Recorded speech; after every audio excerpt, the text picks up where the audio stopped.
I want to talk about this young man here. So last time we were down there, my wife and I, we went down with a bunch of students, mostly from Social 119, and we met this young man. And he was just really remarkable, really was teaching himself English to the degree to which he couldn't speak English. He just made it work with speaking Creole. And he's an entrepreneur, so just like you, Ernsto. He's one of your people, and he is taught himself skills, got online, learned skills. He was making these bracelets, and he learned how to make them online. And he would go out, he'd borrow money to go get the string, and then he would get someone to take him downtown where he could buy the string, and he bought big rolls of it because he knew if he could buy big rolls of it, it was less expensive. And he'd come back, and he'd make enough to pay them off, and they did this thing, one thing after another. He's just a young kid. It was phenomenal. How do you look at a young man like that, knowing that if he's born here, he's going the distance, man? And again, thinking from the perspective of your privilege. I think he has the passion and drive of like fighting for finances, and like maybe he's doing it for himself or his family, but because he has no opportunity,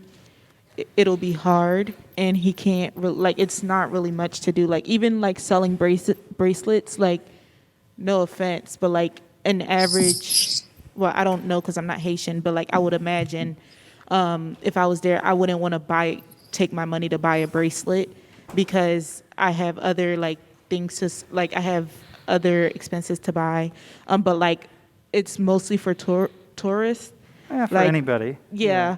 Like it will be like the bracelets mostly like maybe people who can afford it will buy it, but like a lot of people aren't buying this bracelet because they can't afford it.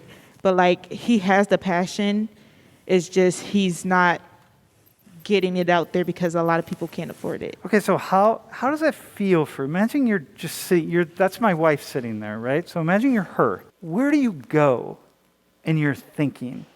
Where do you go? Because you're here now, not for anything you did, but because, your parents came to the U.S., right? And you're here now, and now you're sitting in the seat of just incredible privilege as a Penn State student, and you're getting ready to graduate, and how do you manage that in your mind and your heart, and how do you manage it? By the way, I don't have a right answer. I'm just how do you manage that? I mean, it's really hard because it's you would want to help them out anyway, but you really can't do much unless if you're donating to finding a way to donate to charities or something. But a lot of it, the role of corruption also plays into it. So it's you want to donate to these charities or whatever it is, but you don't know if that money is actually being used to support them or it's kind of hard.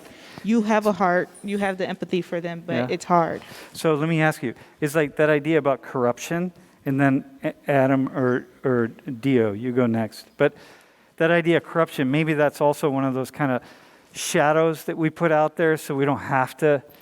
It's it's hard, it's difficult, it's no matter what you do, it's not enough, whatever. There are all these things we can rationalize in our minds. So I don't know if dealing with it is the right word, because this is something I wrestle with too, especially because there was so much random chance to my existence, but also me being privileged, because basically just my parents met in Costa Rica one day, and I mean, my family down there isn't wealthy at all. They're average working class for that area, and I don't know, they just met and stuff happened, and I'm here. And so it's weird to think that I have that and my siblings have this, and then all of my family down there does not, because they're just on the same working class level. So I really don't even know how to make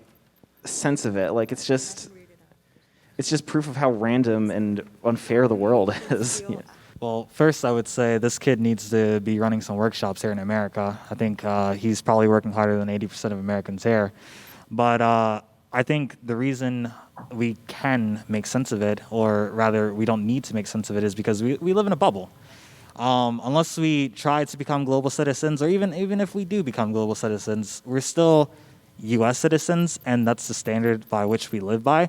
So we don't really look at what a lot of these other kids are doing or what a lot of these other countries are going through. Being an American citizen, I typically don't look at how privileged I am, because me personally, I'm trying to rise to the top within America, which I'm not there yet. So when I look at kids like him, I'm like, wow, that's insane. Let's give this kid a platform. But also at the same time, is that within my bandwidth? Currently, no. Is that within Sam's bandwidth? Maybe. But you can't do, even if we were to do it for him, we can't do it for anyone. And I think that's the hard part about making sense of it, because even if you give 10 kids a platform from a disenfranchised community or disenfranchised country, you can't do it for the millions of them. Like he said, sometimes there's not too much that you can do, but as a global, as a world citizen, you have to be worried about that. You have to know, what can I do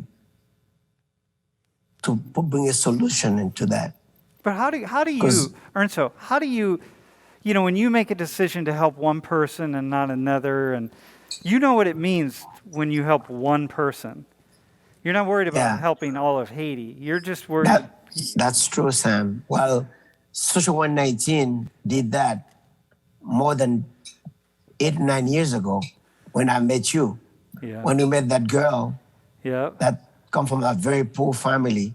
Which we're gonna talk about at the end. And then here, we helped her to achieve to her dream. Even though she was just like a little boy with no hope, something would happen. Social 119 make it happen. And then maybe you will talk about Melissa. Now she's a doctor. She's helping the people in Haiti, helping her family, helping herself. She achieved her dream. I think that we have to go one person at a time. We cannot change the world entirely at once, but we have to go one at a time.